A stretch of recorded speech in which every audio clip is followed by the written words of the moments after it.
Hello दोस्तों, नमस्कार। Aditya classes exam गुरु channel में आप सबका स्वागत है। ये 9 वर्ष का मेरा पहला वीडियो है, इसलिए आपको और आपके पूरे परिवार को 9 वर्ष की हार्दिक शुभकामनाएं। आज के हम लोग का क्लासेस रहेंगे भारतीय संविधान और भारतीय संविधान से संबंधित महत्वपूर्ण तथ्यों के विषय में आज हम लोग चर्चा करेंगे। तो आइए क्लास शुरू करते हैं। और क्लास शुरू जो है, सबसे पहले गणेश जी के नाम लेते हुए शुरू करते हैं। श्री गणेशाय नमः। कोई काम जो है बिना इनके नाम लिए मैं शुरू नहीं करता। चलिए हम लोग सिलेबस की चर्चा करते हैं। सिलेबस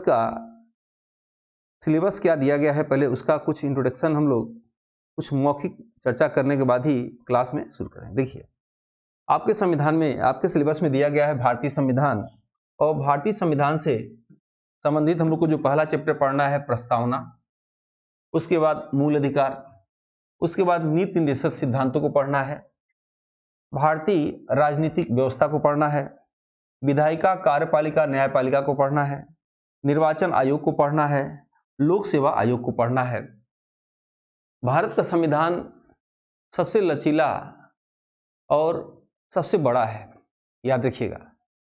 वैसे विश्व में सबसे पहले संविधान ब्रिटेन का है। संविधान की जननी ब्रिटेन को कहा जाता है, ब्रिटेन के संविधान को कहा जाता है, परंतु ब्रिटेन का संविधान मौखिक है। इसलिए विश्व में सर्वप्रथम संविधान 1788 में अमेरिका के संविधान को कहा जाता है, यानी विश्व का प्रथम लिखित संविधान अमेरिका का संविधान है। याद रखिएगा, आपके इस चैप्टर पे अगर संवैधानिक कोई प्रश्न सबसे अधिक एग्जामिनेशन में आते हैं तो ब्रिटेन और अमेरिका के विषय में कुछ हम लोग मौखिक चर्चा करेंगे जो आपके सिलेबस में नहीं है। और मैं चाहूंगा और बताना भी चाहूंगा कि अगर सिलेबस आप लोग का इतना है तो जब भी पढ़ाई आप करिए, जिस माध्यम से भी करिएगा, यहाँ से करिएगा। एक तो यहाँ से करने से फायदा क्या होगा कि आपको कॉन्सेप्ट क्लियर हो जाएगा, कोई चीज कंफ्यूजन नहीं बना रहेगा, और अगर सिलेबस से बाहर प्रश्न का लेवल, कठिनाई लेवल कठिन करते हैं तो आपको दिक्कत नहीं होगी। तो हम लोग चर्चा कर रहे थे कि सबसे पहले संविधान तो ब्रिटेन में बना, लेकिन वहां का संविधान क्या था? मौखिक था। संविधान का मैग्ना कार्टा या संविधान का महाधिकार पत्र ब्रिटेन के संविधान को कहा जाता है। ब्रिटेन के संविधान को जो है भारत संविधान की जननी कहा जाता है। जिनका जीएस कमजोर है, और मैं समझ रहा हूं, इसलिए बिल्कुल लो लेवल से मैं शुरू कर रहा हूं। आप जानते होंगे ब्रिटेन को ही इंग्लैंड कहा जाता है, उसी को पहले ग्रेट ब्रिटेन भी कहा जाता था, उसी को यूके भी कहा जाता है। तो मौखिक संविधान तो ब्रिटेन का हो गया। लेकिन अगर आपके एग्जाम में पूछे कि विश्व का सबसे सर्वप्रथम लिखित संविधान कहां का था, तो लिखित संविधान सबसे पहले अमेरिका का था। याद रखिएगा, अमेरिका का संविधान सबसे छोटा है और सबसे कठोर है। भारत का संविधान सबसे बड़ा है और लचीला है। भारत का लोकतंत्र विश्व का सबसे बड़ा लोकतंत्र है। संविधान होता क्या है? तो किसी देश को चलाने के लिए जो कानून बनते हैं उसी को संविधान कहा जाता है।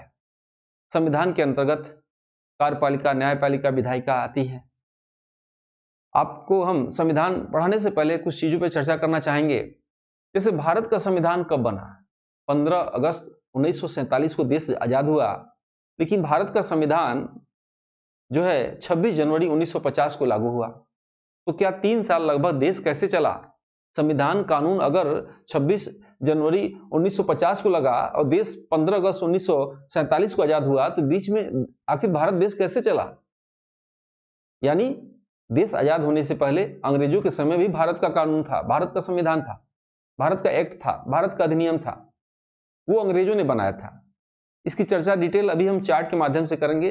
जो लोग जीएस में कमजोर हैं, बिल्कुल नहीं घबराइएगा, ये संस्था आपके साथ है, मैं आपके साथ हूं, और बिल्कुल आपको एग्जाम तक मैं साथ दूंगा। और इजी तरीके से, भाई जो लोग पढ़ने में ठीक होंगे, जिनका सब्जेक्ट रहा होगा, उनको तो ये बोरिंग क्लास लग रही होगी, मैं समझ रहा हूं, फिर भी वो भी क्लास देखें। और इंग्लिश मीडियम वाले भी घबराइएगा नहीं, इंग्लिश मीडियम वाले को भी एकदम बिल्कुल व्यवस्था की गई है, और लेक्चर भी आगे उनको मिलेंगे। तो हम लोग शुरू करते हैं भारत के संविधान को। तो भारत में संविधान कब बना? सबसे पहले 1895 में जो है तिलक ने जो है संविधान की मांग की। उसके बाद भारत में 1922 में महात्मा गांधी ने मांग की। उसके बाद 1928 में मोतीलाल नेहरू ने नेहरू रिपोर्ट लाया, उसमें संविधान की मांग की गई। 1934 में मानवेंद्र नाथ राय ने भी संविधान की मांग की। उसके बाद कह सकते हैं कि अस्थायी रूप से अंग्रेजों ने, ब्रिटिश सरकार ने अगस्त 1940 में इसकी मांग को पूरा किया, बात नहीं बनी। और 1942 में क्रिप्स प्रस्ताव आया, उसमें भी भारतीय संविधान की बात नहीं बनी। मोटे तौर पे आप समझ सकते हैं कि 1946 में कैबिनेट मिशन जब आया तो संविधान की बात बनी और संविधान कैबिनेट मिशन की पहली बैठक केंद्रीय सभागार में 9 दिसंबर 1946 को होता है और उसमें अस्थायी अध्यक्ष सच्चिदानंद सिन्हा जी को बना दिया जाता है। 2 दिन बाद यानी 11 दिसंबर 1946 को भारत के अस्थायी अध्यक्ष कह सकते हैं प्रीतम स्पीकर, डॉक्टर जैसे स्पीकर कहते हैं उनको, अस्थायी अध्यक्ष को डॉक्टर राजेंद्र प्रसाद को बना दिया जाता है। 2 दिन बाद 13 दिसंबर 1946 को पंडित जवाहरलाल नेहरू उद्देश्य प्रस्ताव प्रस्तुत करते हैं, याद रखिएगा। और यही उद्देश्य प्रस्ताव जो है आगे चल के प्रस्तावना के रूप में परिवर्तित हो जाता है और भारत की आत्मा या भारतीय संविधान की आत्मा प्रस्तावना को पंडित जवाहरलाल नेहरू कहते हैं। उसी को उद्देशिका भी कहा जाता है, संविधान की कुंजी कहा जाता है। परंतु डॉक्टर भीमराव अंबेडकर आधुनिक मनु जिन्हें कहा जाता है, वो भारतीय संविधान की आत्मा को जो है अनुच्छेद 32 या संवैधानिक उपचारों के अधिकार को कहते हैं। आपके एग्जाम में भारतीय संविधान की बिल्कुल सीमित एरिया है, उसी से संबंधित हम लोग पढ़ा जाएगा। और बिल्कुल मैं बता रहा हूं कि एग्जाम में आपसे कोई क्वेश्चन बचेगा नहीं, आराम से सभी क्वेश्चन को सॉल्व कर लेंगे। ध्यान से लेक्चर को सुनिएगा, ठीक है। तो अब हम लोग आगे देखते हैं संविधान कैसे हम लोग पढ़ेंगे, क्या किया जाए। तो यहाँ थोड़ा ये छोटा जरूर दिख रहा होगा आपको, अभी नेक्स्ट पेज में ये बिल्कुल बड़ा दिखाई देगा ऐसे, ठीक है। तो आपको समझाने के लिए मुझे ऐसा करना पड़ा है, देखिएगा। यानी हम अगर भारतीय संविधान के सामान्य परिचय की बात करें तो भारत का संविधान पहले भी था, यानी अंग्रेजों के समय भी था। इसको एक चित्र के माध्यम से मैं समझा रहा हूं, थोड़ा सा 1 मिनट इसको देखिएगा आप लोग। यानी भारत का संविधान 2 रूपों में था, ऐसे देखिएगा। देश आजाद कब होता है? 1947 में, यानी 47 से पहले भी अंग्रेजों ने जो अधिनियम एक्ट बनाया था वो भारत का संविधान कह सकते हैं, ये अंग्रेजों का एक्ट हो गया। और 1947 के बाद यानी आजादी के बाद भारतीय संविधान बना। आजादी के बाद जो भारतीय संविधान बना वो 3 भागों में बना, याद रखिएगा। एक भाग, दूसरा अनुसूची, तीसरा अनुच्छेद, ठीक है। पहला पार्ट, दूसरा शेड्यूल और तीसरा आर्टिकल। भारत का संविधान लागू कब हुआ? 26 जनवरी 1950 को, 26 जनवरी 1950 को। लेकिन भीमराव अंबेडकर ने भारतीय संविधान को 26 नवंबर 1949 को ही अंगीकृत कर दिया था, यानी बना के रेडी कर दिया था। 15 अनुच्छेद लागू कर दिया था, लेकिन इसे लागू किया गया 26 जनवरी 1950 को। लेकिन आपके एग्जाम में अगर यह प्रश्न है कि भारतीय संविधान पर आखिरी बार साइन कब किया गया? भारतीय संविधान पर आखिरी बार साइन 24 जनवरी 1950 को किया गया। उसी दिन भारत के राष्ट्रपति, राष्ट्रगीत, राष्ट्रगान घोषित किया गया, याद रखिएगा। और एक दिन बाद 25 जनवरी 1950 को निर्वाचन आयोग की स्थापना हुआ, इसीलिए मतदान दिवस 25 जनवरी को मनाया जाता है। एक दिन बाद यानी 26 जनवरी को भारत का संविधान लागू कर दिया जाता है। एक दिन छोड़ के 28 तारीख को भारत में सुप्रीम कोर्ट की व्यवस्था हो जाती है। और उसी वर्ष यानी 1950 से 51 में भारत में चुनाव हो जाते हैं। उसी वर्ष जो है 51 में भारत में पहली जो है संविधान संशोधन हो जाता है, जिसके तहत 9वीं अनुसूची जोड़ी जाती है। आइए हम यहाँ चर्चा करेंगे कि भारतीय संविधान जब 26 जनवरी 1950 को लागू हो जाता है तो उस समय भाग की संख्या यानी पार्ट की संख्या रहती है 22, अनुसूची की संख्या रहती है 8 और अनुच्छेद की संख्या रहती है 395। ठीक है। एग्जाम में एक प्रश्न क्या आता है, वर्तमान में स्थिति क्या है? यानी वर्तमान में स्थिति आप 22 ही लगाइएगा, वैसे 25 हो गया है और ये अनुसूची ज्यादा पूछता है, यानी ये 12 हो गया है। आप इसी को जानिएगा, ठीक है। एग्जाम में जो आपके आएंगे, ठीक है, कुछ आप देखे होंगे कुछ जो है अपवाद वाले होते हैं, वो एग्जाम में नहीं पूछे जाते हैं, ऐसे समझिएगा। अनुसूची क्या है? 8। वैसे ही जीएस कमजोर है और अनुसूची 8 था जब भारतीय संविधान लागू हुआ, आज कितना है? 12 है, ठीक है। लेकिन पहले हम लोग इधर चर्चा कर लेते हैं, यानी आजादी से पहले अंग्रेजों ने कौन कौन सा एक्ट अधिनियम बनाया था, इसकी चर्चा करेंगे। ये आपको छोटा दिख रहा होगा, तो इस बड़े पेज पे इसको हम लोग समझने के लिए आते हैं। यानी आज की क्लास में हम लोग को ये पढ़ना है, समझ लीजिएगा। 1947 को जब देश आजाद हुआ तो आजादी के बाद भारतीय संविधान के विषय में जानना है, और 1947 से पहले जब देश आजाद नहीं हुआ था तो आजादी से पहले भारतीय संविधान के विषय में जानना है। क्लियर है? इस पेज पे आते हैं और ये पेज हम लोग को आ जाएगा, ठीक है। अब देखिएगा यहाँ पे ये पेज है हम लोग का, और इस पेज के अंतर्गत सबसे पहले हम लोग इसकी चर्चा करेंगे। हाँ, ये बड़ा है यहाँ, ठीक है। देख लेते हैं, ये दिखाई भी दे रहा है। ये 1773 का रेगुलेटिंग एक्ट, 1784 का पिट्स इंडिया एक्ट, 1793 का बोर्ड ऑफ कंट्रोल का गठन, ये बिल्कुल आपको याद होना चाहिए, याद रखिएगा। 1813 का चार्टर्ड एक्ट, 1833 का चार्टर्ड एक्ट, 1853 का चार्टर्ड एक्ट, 1858 का रानी का एक्ट, 1861 का भारतीय परिषद अधिनियम, 1909 का मार्ले मिंटो सुधार आपके एग्जाम में आ चुका है, 1919 का मांटेग्यू चेम्सफोर्ड सुधार आपके एग्जाम में आ चुका है, और 1935 का भारत सरकार अधिनियम, और 1946 का कैबिनेट मिशन। ठीक है, ये आपके सिलेबस में है। और मैं चाहता हूं कि इसको आगे बढ़ने से पहले हम लोग देखा जाए कि 2014 से लेकर 21 तक जो भी यूपीएचएससी के एग्जाम हुए हैं उसमें किस तरह के प्रश्नों को दिए हैं, उनकी प्रकृति क्या है, उस पर थोड़ा एनालिसिस किया जाए। फिर इस क्लास को आगे हम लोग लेके चलेंगे। और इसको मैंने सालवर्ड में भी हल करा दिया है, इसलिए बहुत ज्यादा समय नहीं लेंगे आपका। और पहले इसको देखा जाए प्रश्न क्या आ रहा है, फिर ताकि आपको भी समझ में आए कि क्या पढ़ना चाहिए क्या नहीं पढ़ना चाहिए। चलिए आते हैं क्वेश्चन नंबर 1 पे आते हैं। ठीक है, आते हैं क्वेश्चन नंबर 1 पे। क्या क्या दिया है भारतीय संविधान के संबंधित, मैंने यहाँ डेट भी लिख दिया है और किस एग्जाम में कब पूछा था इसकी भी चर्चा शिफ्ट वाइज में हमने इसमें कर दिया है। ठीक है, सबसे पहले हम लोग आते हैं किस संविधान संशोधन के द्वारा संपूर्ण संपदा लोकतांत्रिक गणराज्य के स्थान पर संपूर्ण संपन्न समाजवादी पंथ निरपेक्ष लोकतंत्रात्मक गणराज्य पढ़ा जाने लगा। तो 42 संविधान संशोधन 1976 में। ठीक है, अब देखिए संविधान संशोधन तो आपके सिलेबस में दिया नहीं है, पढ़ना पड़ेगा इसको। नेक्स्ट आते हैं, देखिएगा दूसरा प्रश्न क्या पूछा हुआ था, ये 17 दिसंबर को पूछा था शिफ्ट 1 में, 2014 का प्रश्न है ये। उसके बाद देखिएगा क्या पूछा हुआ है, भारतीय संविधान में है, क्या है भाई, भारतीय संविधान में है 395 अनुच्छेद और क्या है जो है 12 अनुसूची। अभी हमने चर्चा किया, बहुत आसान प्रश्न। देखा जाए प्रश्न कैसे पूछता है, क्लास तो हम लोग शुरू कर दिए तो खत्म ही कर देंगे। अब देखिएगा नेक्स्ट आते हैं हम लोग तीसरे पे, बालकों के लिए मुफ्त एवं अनिवार्य शिक्षा का अधिकार अधिनियम 2009 प्रभाव में आया। ये प्रश्न 2-3 बार आ चुका है, 1 अप्रैल 2010 को। ठीक है, भाग 3 के अनुच्छेद 21 के अंतर्गत इसको रखा गया है। और बनाया कब गया था, 2002 में स्वर्गीय अटल बिहारी वाजपेयी जब प्रधानमंत्री थे तब बनाया गया था। 86वां संविधान संशोधन द्वारा इसे कानूनी अधिकार से मूल अधिकार बना दिया गया। ठीक है, आते हैं क्वेश्चन नंबर 4 पे, संविधान सभा ने राष्ट्रीय गीत कब गाया। अभी हमने चर्चा किया जब आखिरी बार साइन हुआ 24 जनवरी 1950 को। ठीक है, नेक्स्ट आते हैं हम लोग क्वेश्चन नंबर 5 पे, कौन सा कानून न्यायपालिका की स्वतंत्रता बनाए रखने के लिए न्यायाधीशों को विशेष पहुंच से न्यायिक निर्णय को प्रभावित करने के कारण सरकार के मंत्रियों पर एक शुल्क लगाता है, यानी संवैधानिक सुधार अधिनियम 2005। ठीक है, क्लियर है, आपको समझ में आ रहा होगा। ये वीडियो कैसा लगा आपको लाइक जरूर करना चाहिए, अच्छा लगे तो। ठीक है, जो लोग सब्सक्राइब नहीं है सब्सक्राइब कर लीजिए।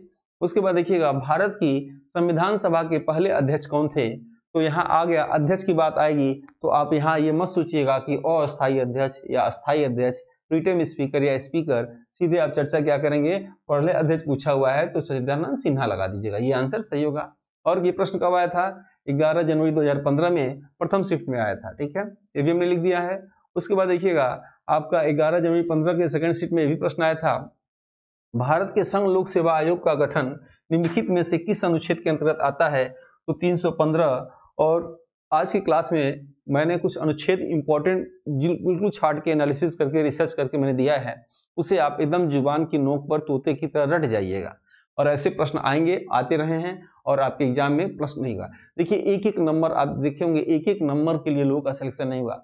मेरे पास मैसेज आता है ऐसे लोग का, सर मेरा लास्ट में 1 नंबर से नहीं हुआ, मैं एक क्वेश्चन मेरा सही हुआ तो आज मैं नौकरी में होता। और सोचिए इतनी बड़ी नौकरी, इतनी अच्छी नौकरी, 85,000 रुपए की स्टार्टिंग की नौकरी, असिस्टेंट प्रोफेसर की नौकरी, इसके बाद प्रमोशन ही प्रमोशन, पैसा ही पैसा। उसके लिए समझिए एक एक क्वेश्चन का 0.11 क्वेश्चन बटोर के रखिए, लाइफ बदल जाएगी, आपका सम्मान बढ़ जाएगा, घर में सम्मान बढ़ जाएगा, बाहर सम्मान बढ़ जाएगा। सोचिए एक एक नंबर बिल्कुल जो है ध्यान से पढ़िए। बहुत लोग पढ़ाई के चक्कर में कम रहते हैं, एग्जाम के चक्कर में ज्यादा रहते हैं, ज्यादा यूट्यूब में देखेंगे कब वीडियो कौन कब क्या कह रहे हैं, कब एग्जाम होगा कब नहीं होगा। अरे जब होना तो होगा, होने से पहले कोर्स को कई बार तैयार कर लिए, रट लीजिए एकदम जुबान की नोक पर, एकदम पढ़ना चाहिए। अगर आप नहीं पढ़ रहे होंगे तो कोई न कोई पढ़ रहा होगा और आपकी मुलाकात जब उससे एग्जामिनेशन हॉल में होगी तो आपको हरा देगा। इसलिए रात दिन पढ़िए, मैक्सिमम समय पढ़ाई में बिताइए।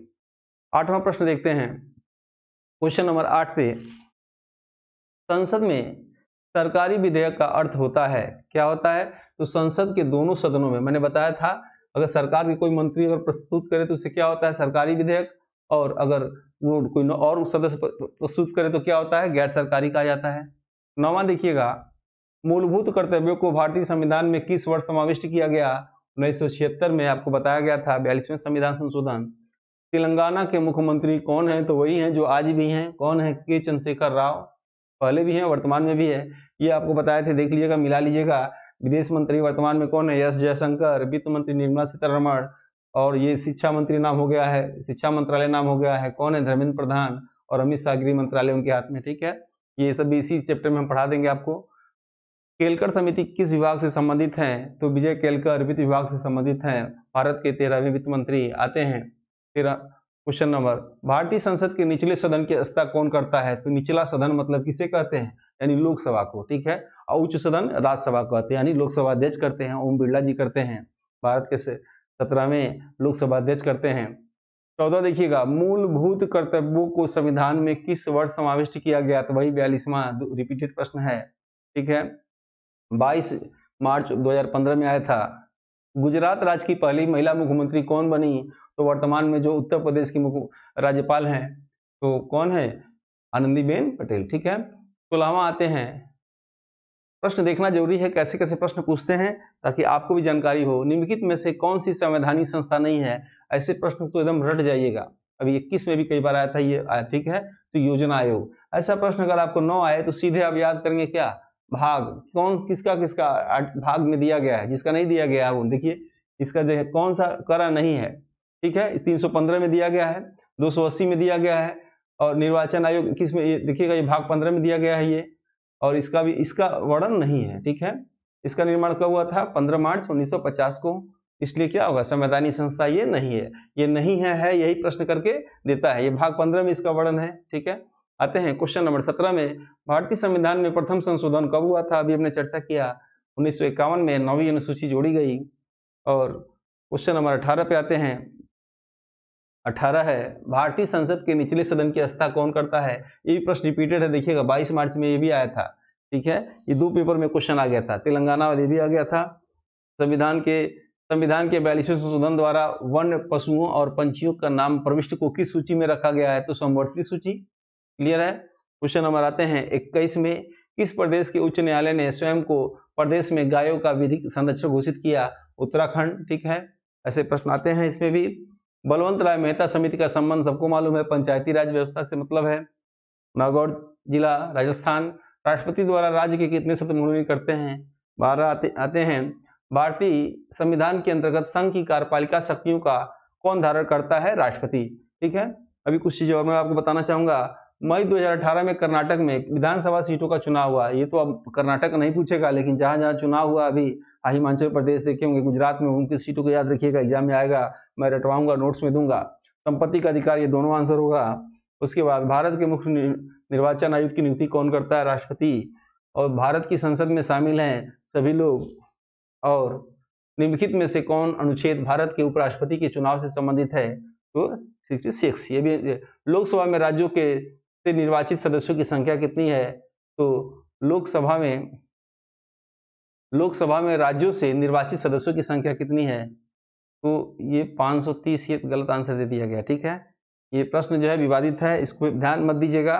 भारत में निम्नलिखित में से कौन सा एक संवैधानिक निकाय है? वैसे लोकसभा की सीट कितना है? 502 है, ठीक है।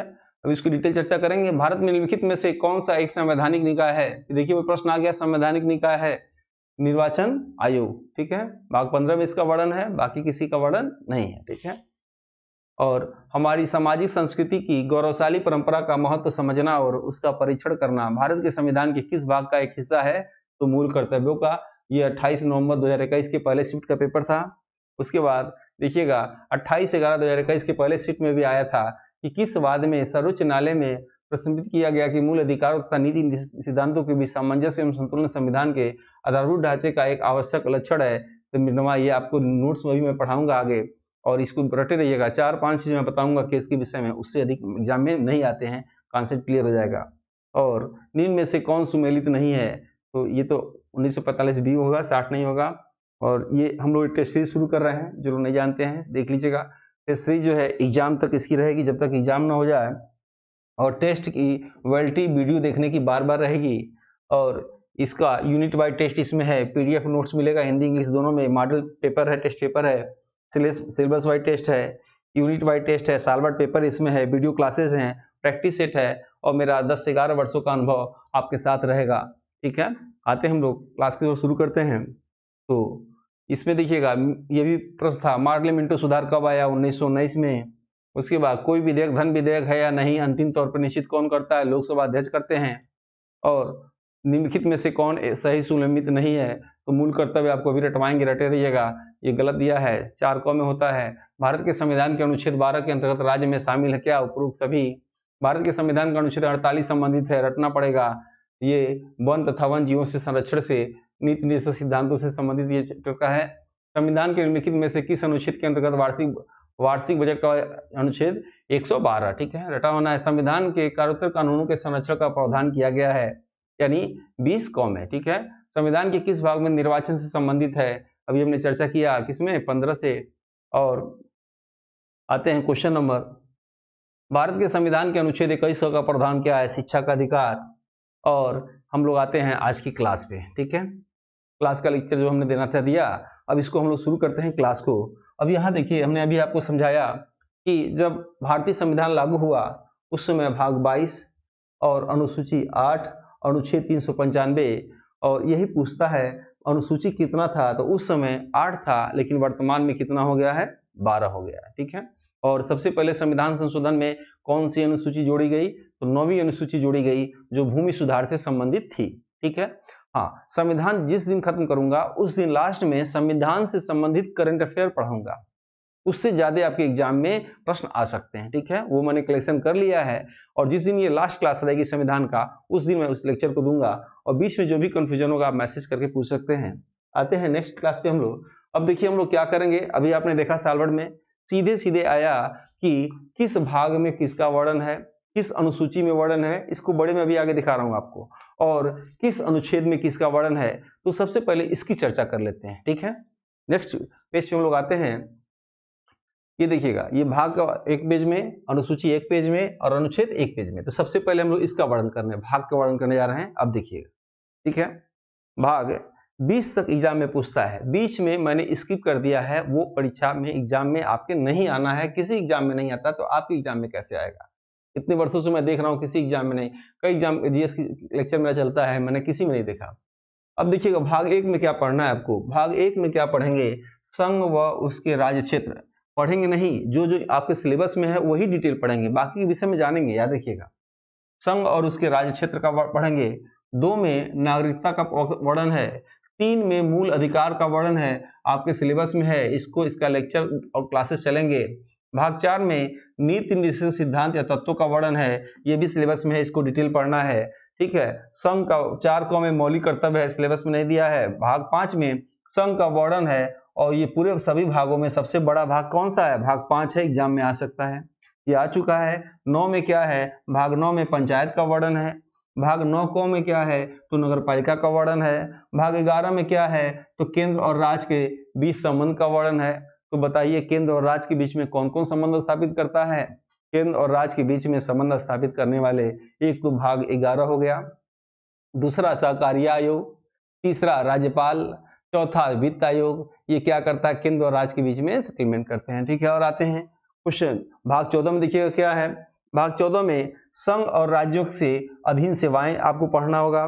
भाग 15 में सिलेबस में है आपके निर्वाचन का वर्णन है, बिल्कुल आपको पढ़ना है। भाग 17 में भाषा का वर्णन है, जानना चाहिए। भाग 18 में आपातकाल का वर्णन है, और भाग 20 में संविधान का वर्णन है, और ये इंग्लिश में जिनको देखना हो देख लीजिएगा, ठीक है। अब आते हैं हम लोग दूसरे पेज पे, अनुसूची के विषय में क्या पढ़ना है। अनुसूची 1 से लेकर 12 में जो इंपॉर्टेंट है वो मैंने यहाँ लिख दिया है, बाकी बिल्कुल एग्जाम में नहीं पूछता है। देखिएगा 1 में क्या वर्णन है कि अनुसूची 1 में क्या है कि राज्य व केंद्र शासित प्रदेश का वर्णन है। 2 में क्या है? वेतन भत्ता और पेंशन का वर्णन है। अनुसूची 3 में क्या है? शपथ का वर्णन है। अनुसूची 4 में क्या है? राज्यसभा के सीटों का आवंटन का वर्णन है। अनुसूची 6 में क्या है? असम, मेघालय, त्रिपुरा, मिजोरम जनजाति क्षेत्रों में जो है प्रशासन का वर्णन है। आप जानते होंगे अभी उद्देश्य योजना चलाया गया। उद्देश्य योजना किसके लिए? तो इनर लाइन परमिट के लिए।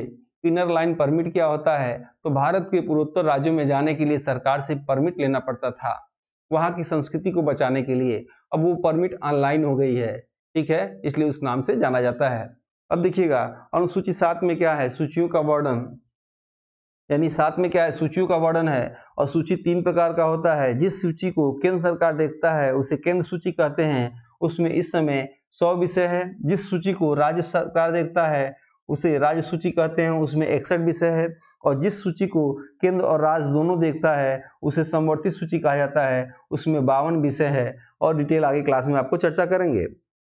अनुसूची 8 में भाषा का वर्णन है। अनुसूची 9 में भूमि सुधार का वर्णन है। और अनुसूची 10 में दल बदल का वर्णन है। और अनुसूची 11 में पंचायत का वर्णन है। अनुसूची 12 में नगर पालिका का वर्णन है। अब आप देखिएगा आपको कंफ्यूजन कहाँ कहाँ होने वाला है, मैं बता दूं। अगर आपके एग्जाम में पूछे कि किस भाग में भाषा का वर्णन है तो क्या आंसर देंगे? 17। किस अनुसूची में भाषा का वर्णन है तो क्या आंसर देंगे? 8। राजभाषा हिंदी का वर्णन किस में है तो 343। ठीक है। जैसे पूछेगा कि किस भाग में पंचायत का वर्णन है तो 9 में। तो किस अनुसूची में पंचायत का वर्णन है? अनुसूची 11 में। पूछेगा आपसे किस भाग में नगर पालिका का वर्णन है तो 9 क में। तो किस अनुसूची में है तो 12 में। तो ये आप पूछता है और इसको सुमेलित करने के लिए एग्जाम में अक्सर देता है और बच्चे वहां जानते हुए गलत कर देते हैं। ठीक है, बिल्कुल ध्यान से उसे रटे रहिएगा और मैं रटवाऊंगा अभी आपको आगे। ठीक है, कैसे रटवाऊंगा तो इसको और क्लास को आगे देखिए, 1-2 क्लास और देखिए तो आपको अच्छी तरह समझ में आएगा।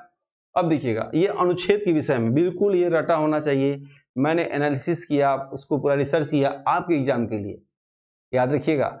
और मैं बार बार आपसे कहता हूँ, इसको आप लोग हल्के में लेते होंगे कि आप लोग हाथ पैर धुल के इस एग्जाम के पीछे पड़ जाइए। मैं तो नहा धो के पीछे पड़ गया हूँ। नहा धोने से मतलब क्या है? मैं बिल्कुल इस पर रिसर्च करता हूँ, एनालिसिस करता हूँ, मेरी टीम इस पर बैठी रहती है, आखिरी दिमाग मेरा लगता है, मेरा अनुभव लगता है इसमें। ठीक है, तो बिल्कुल उसे आप रट जाइएगा। और ये ऑफलाइन क्लास होता तो मैं ऑफलाइन क्लास में तो सीधे ऐसे बोलता हूँ जब जीएस पढ़ाता हूँ तो कि जो भी आपकी कॉपी में लिखवा रहा हूँ सब एग्जाम में आ रहा है और आता है। क्यों? क्योंकि हम लोग ऐसा तैयार करते हैं नोट्स कि उससे बाहर कुछ होता ही नहीं है। ठीक है, अब देखिएगा हम लोग अनुच्छेद की चर्चा करेंगे, ध्यान से सुनिएगा और इस वीडियो को यहाँ से कई बार सुनिएगा तो आपको याद भी हो जाएगा। अनुच्छेद 14 से 18 में किसका वर्णन है? समानता का अधिकार, मूल अधिकार का वर्णन है। अनुच्छेद 19 से 22 में स्वतंत्रता का अधिकार का वर्णन है। अनुच्छेद 23 से 24 में शोषण के अधिकार का वर्णन है। अनुच्छेद 25 से 28 में धार्मिक स्वतंत्रता का अधिकार का वर्णन है। अनुच्छेद 29 से 30 में संस्कृति एवं शिक्षा का अधिकार का वर्णन है। अनुच्छेद 32 में संवैधानिक उपचारों का वर्णन है। तो अनुच्छेद 31 कहाँ गया? अनुच्छेद 31 संपत्ति का अधिकार था। संपत्ति के अधिकार को मूल अधिकार से हटाकर जो है कानूनी अधिकार बना दिया गया। अनुच्छेद 31 से अनुच्छेद जो है 300 को कर दिया गया और भाग 12 में उसे डाल दिया गया। इसकी डिटेल हम लोग लास्ट वाली जब क्लास करेंगे तो करंट वाले में इस चीज को चर्चा करेंगे। ठीक है, अब आते हैं हम लोग इसमें देखेंगे। उसके बाद 12 में क्या है? संवैधानिक उपचारों का अधिकार। संविधान की भारतीय संविधान की आत्मा संवैधानिक उपचारों का अधिकार है, किसने कहा? तो भीमराव अंबेडकर ने कहा। लेकिन भारतीय संविधान की आत्मा प्रस्तावना है, उद्देशिका है, किसने कहा? पंडित जवाहरलाल नेहरू ने कहा। और भीमराव अंबेडकर ने भारतीय संविधान को बनाया। याद रखिएगा, भारतीय संविधान को बनाने में भीमराव अंबेडकर की मसौदा समिति, ड्राफ्टिंग कमेटी या कह सकते हैं प्रारूप समिति का योगदान है, जिसमें अध्यक्ष के लेकर कुल 7 सदस्य थे। इस समिति ने भारतीय संविधान को, याद रखिएगा, 2 साल 11 माह 18 दिन में बनाया। 60 देशों से लगभग जो है इसकी कॉपी करके बनाया, देख रेख करके बनाया और लगभग 63 से 64 लाख रुपया खर्च करके बनाया। भारतीय संविधान को बनाने वाले भीमराव अंबेडकर को आधुनिक मनु कहा जाता है। और डॉक्टर भीमराव अंबेडकर कहते हैं कि भारतीय संविधान सबसे बड़ा ऋणी है, किसका? 1935 अधिनियम का, अंग्रेजों के 1935 के अधिनियम को। क्यों? क्योंकि जब देश 15 अगस्त 1947 को आजाद हुआ और भारत का कानून 26 जनवरी 1950 को लागू हुआ, तो इस बीच देश इसी का अधिनियम से चला। लेकिन इस अधिनियम के विषय में 2 मतभेद आते हैं। एक आता है पंडित जवाहरलाल नेहरू का, एक आता है अंबेडकर जी का। पंडित जवाहरलाल नेहरू का कथन आता है कि 1935 का एक्ट जो है उस गाड़ी के, उस कार के समान है जिसमें सब कुछ तो ठीक है, इंजन ही नहीं है। 1935 के एक्ट के विषय में कहा जाता है। वही भीमराव अम्बेडकर कहते हैं 1935 का अधिनियम जो है का भारत जो भारतीय संविधान बहुत बड़ा ऋणी है। ठीक है, इसकी चर्चा आगे हम लोग बीच में करते रहेंगे। ठीक है, बिल्कुल आप घबराइएगा नहीं, जिनका जीएस कमजोर है बिल्कुल नहीं घबराइएगा, आराम से पढ़िए और अभी समय भी है और ठीक से आपके जीएस तैयार करवा देंगे। ठीक है, 40 देखिएगा, अनुच्छेद 40 ग्राम पंचायत का गठन है। अनुच्छेद 44 समान सिविल संहिता का वर्णन है। तो बताइए भारत के किस राज्य में समान सिविल संहिता लागू है? एक ही राज्य, कौन सा राज्य? गोवा। ठीक है, तो राष्ट्रीय समुद्री संस्थान कहाँ है? गोवा में। ठीक है, अंतर्राष्ट्रीय फिल्म महोत्सव कहाँ होता है? गोवा में। क्लियर है?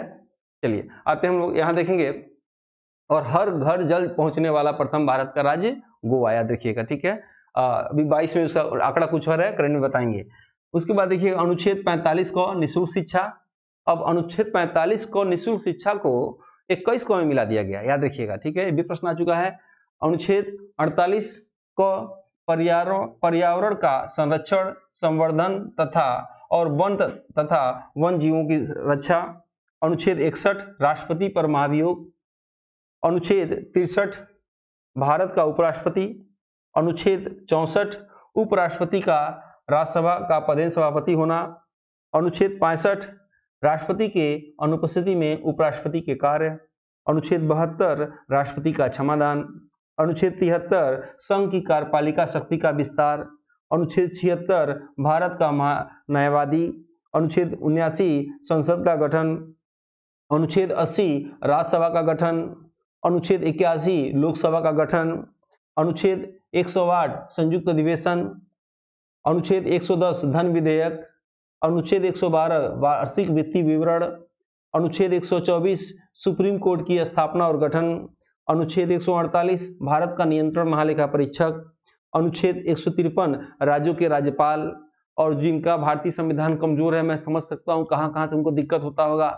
एक तो उनको ये नहीं समझ में आता होगा कि राज्यसभा क्या होता है, लोकसभा क्या होता है, विधान परिषद क्या होता है, विधानसभा क्या होता है। बिल्कुल सीट के माध्यम से, चार्ट के माध्यम से बताऊंगा, और किसके क्या कहते हैं, कितनी सीटें होती हैं, ये भी रटवा दूंगा। उसके बाद आपको सीट दूंगा, चार्ट दूंगा कि अभी हाल में ही जहां जिन राज्यों में चुनाव हुए हैं उन राज्यों में कौन सी सरकार जीती, कितनी सीटें हैं, वो भी मैं बताऊंगा। ठीक है, मैक्सिमम जो प्रश्न आ सकते हैं वो बताएंगे आपको। ठीक है, उसके बाद देखिएगा 53 से अनुच्छेद 165 राज्य के महाधिवक्ता का वर्णन है। 170 विधानसभाओं की संरचना का वर्णन है। 171 विधान परिषद की संरचना का वर्णन है। 214 राज्यों के लिए हाईकोर्ट का वर्णन है।